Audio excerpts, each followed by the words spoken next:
You spend 8 to 10 hours a day in this position, and while focused on your work, your body is gradually adapting to your chair. Look at the skeleton's profile. As the pelvis tilts backward, it places constant, grinding pressure on the lower lumbar discs. This posture causes your hip flexors to physically shorten through lack of use, while your glutes go dormant, losing their ability to support the spine.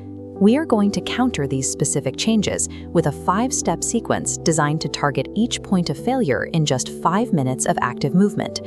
Your body is reshaping itself every hour you remain stationary. This routine isn't just about comfort, it's a physiological necessity for maintaining your structural health. Step 1 is the low lunge.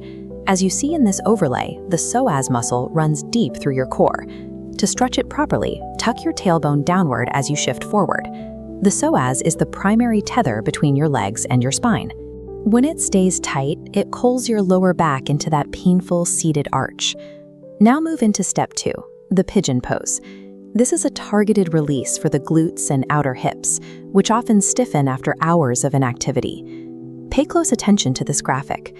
Forcing your hip to the ground when it's tight creates dangerous torsion in the knee joint. Use a block or a thick book under your hip if you cannot reach the floor. This support allows the muscles to relax without compromising the joint. When you force a stretch, the body often contracts to protect itself.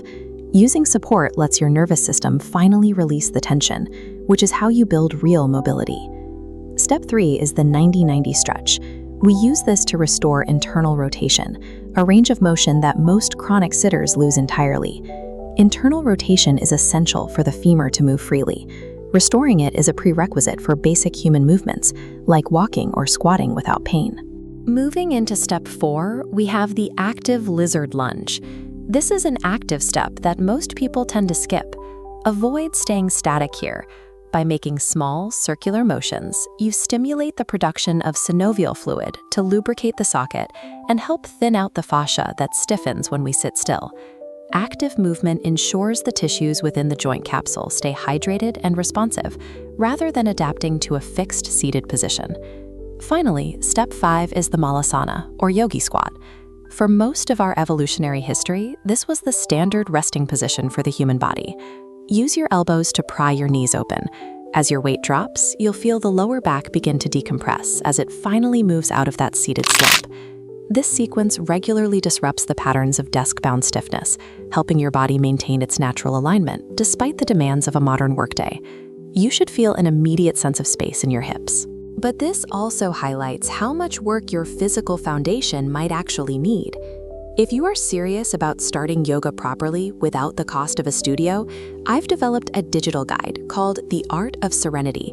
As seen on the cover, it's a modern yoga resource to fix your foundation through proper alignment and breathing techniques.